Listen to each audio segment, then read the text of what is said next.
Thank you.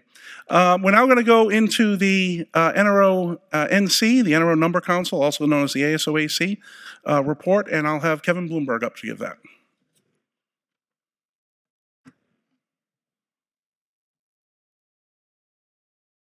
I'll take a moment. There's a beautiful sweatshirt here. If you were at the social and you meant to donate this to me, then, oh, well, come up and get it. I thought it might be an open gift for me.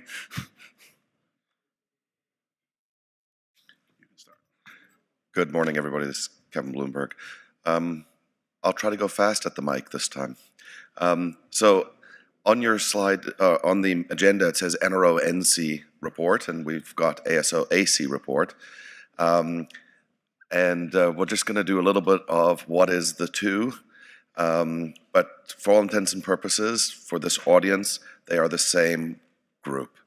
The NRO NC, the members of the NRO NC are responsible on the RIR side of the pond, and those same members then sit on a body called the ASOAC. And just to clarify, John, it's the address council, not advisory council, when we use the AC in this area. Okay, so it's the NRO Number Council. There's 15 members. 2 are elected.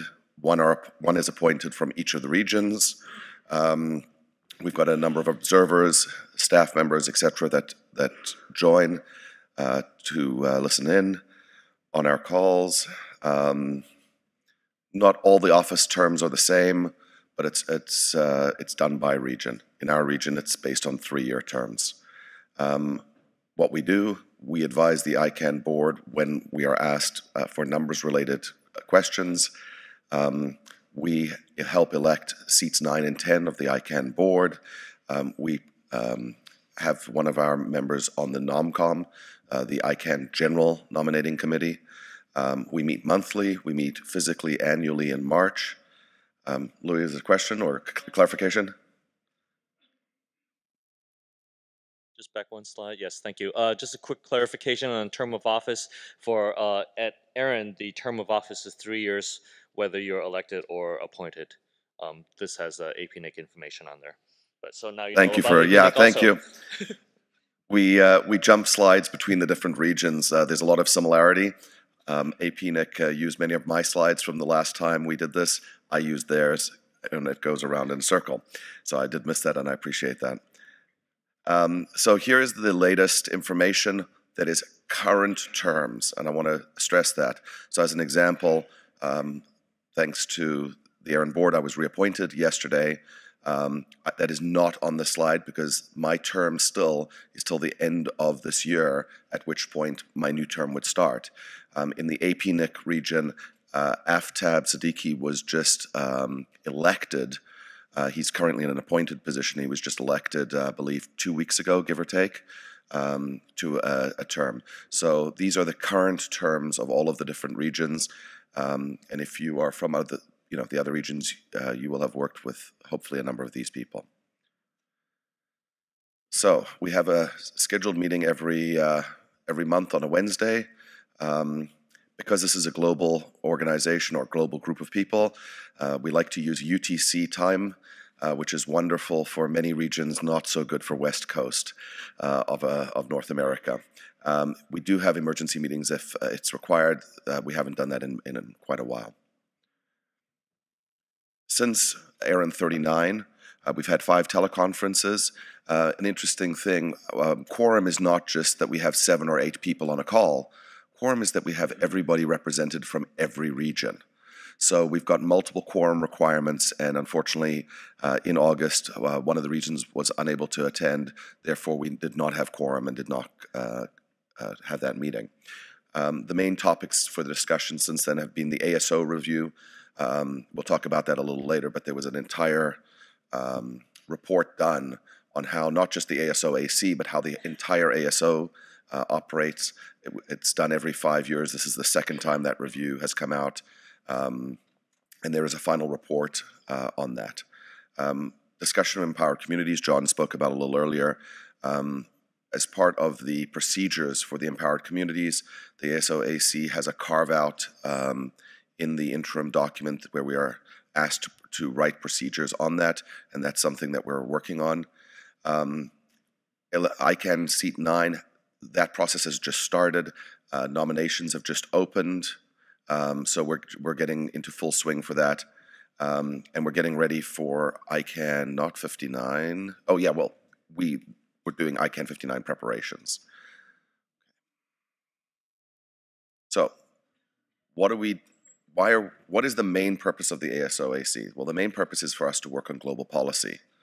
And global policy is not policy that is useful for all of the regions, as an example. That would be something that's coordinated between the regions, but not something that is part of the scope of the ASO/AC. The ASO/AC is responsible for global policies towards external bodies such as IANA, so sort of up towards IANA rather than down towards the RIRs. And that is part of the MOU. So when you hear discussions at the mic where people are talking about policy and saying, why aren't we all just getting together and making this a global policy, like inter-RIR transfers? That's not actually something that the ASO/AC would do. That would be something that staff within the RIRs could help coordinate, but isn't part of a global policy. And depending on which region you're in or which organization you're in, so if you're within ICANN and you're talking about global policy, that's what this means, not what necessarily would mean when we're at a meeting here. Global policy development. I'm going to go really fast through this. Effectively, everybody has to agree on a policy. It comes to the ASO. From the ASO, it goes to ICANN. They sign off on it. Solved. Last time we did it was 5 years ago, give or take. So there's a whole process. Every region is involved. We make sure that the text is consistent among the regions. You get to write your own text, but it needs to be fundamentally the same and compatible. Okay. No global policies going on right now. The policy proposal facilitator team, that's the team that would start, if something was a global policy, would start the kickoff, has one person from each region that's on the ASO, and I am the representative for the ARIN region. Board seat selection, we discussed. Here's the timeline. As you can see, there's many steps culminating in our announcement in the middle of May. And if nominations are open, so if there's anybody that you would like to suggest from the ARIN region or just in general, that is available. Okay, participation, we were in Johannesburg. There's all different ICANN meetings. Some of them are longer, some of them shorter. From our perspective, it's not as important because we don't do policy, which is the other difference between us and the other serving organizations within ICANN. So we're not there to work on policy of the regions. That is what's done in these rooms around the world. So ICANN has many different formats because many of the SOs do, many of the serving organizations do their policy development within ICANN. We do not. So we've got the ASO review that happened. We've met with the CCWG accountability subgroup. We join working sessions where it is relevant to the numbers. The Empowered Communities Cross-Community Forum on proposed fundamental bylaws amendments, etc. A lot of ICANN fora style stuff, and I'll keep going. Appointments, we've appointed Brajesh Jain to be on the ICANN nominating committee. And we have a slightly old, but very functional and very packed website, aso.icann.org. It's a lot of background, a lot of history. All of our meeting minutes are there. And more importantly, there's an attendance record dating back years there. So you can see what we're doing, when we're attending, when we're not attending. And it's a great way to see when elections come up next year, as an example, how is your current ASO representative, ASO/AC representative doing? And we just want to highlight, we're trying to be as transparent as possible with as many things as possible. As well, the final report is available on the NRO's website. Any questions?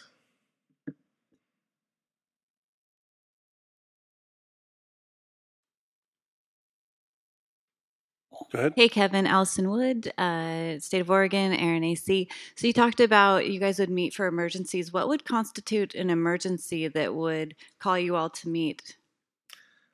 That's a good question. I don't know if we've ever had an emergency, but Louis was the chair for 10 years, Louis? 9. By all means. Oh, okay, I can hear myself now. Louis Lee, ASOAC Vice Chair, Chair for 9 years previously.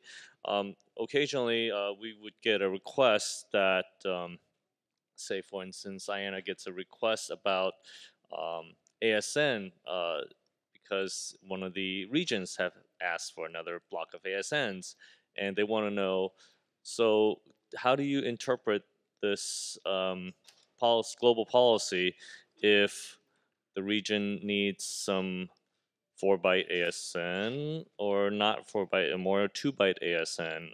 How do you work up with that? So and the region's running out.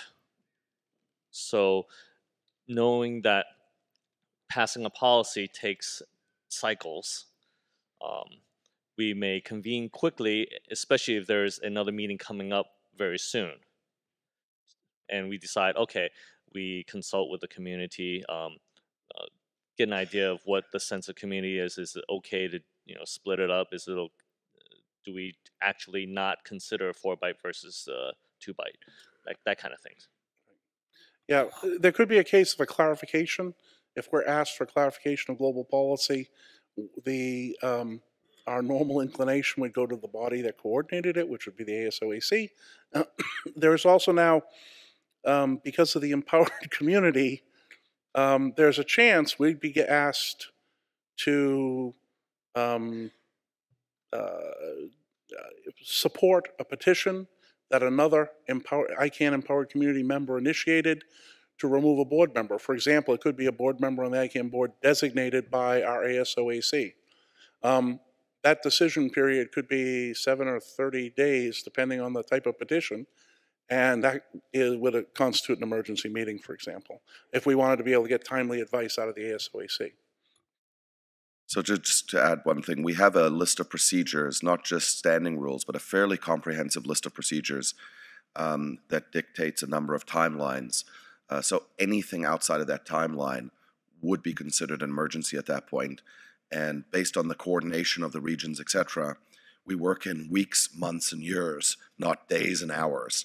So as John pointed out, our current procedures that we're working on towards the empowered communities would be in hours and days and would fall under that sort of umbrella of emergency. It's not emergency in terms of necessarily, the sky's falling, but it's an emergency in terms of the timeline for it.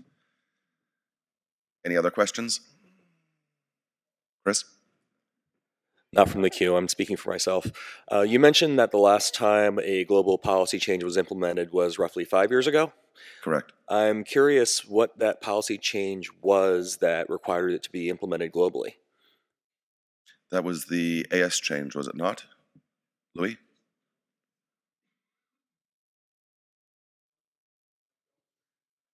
Yeah. Right, the IPv4 strand policies. So that is where a space that came back to IANA would just sit there because the last /8s had gone out and there was nothing it would just continually go there. So the global policy was a way to come up with an algorithm to hand back those bits equally to all of the RIRs. That was the last policy. If you have any ideas, by all means.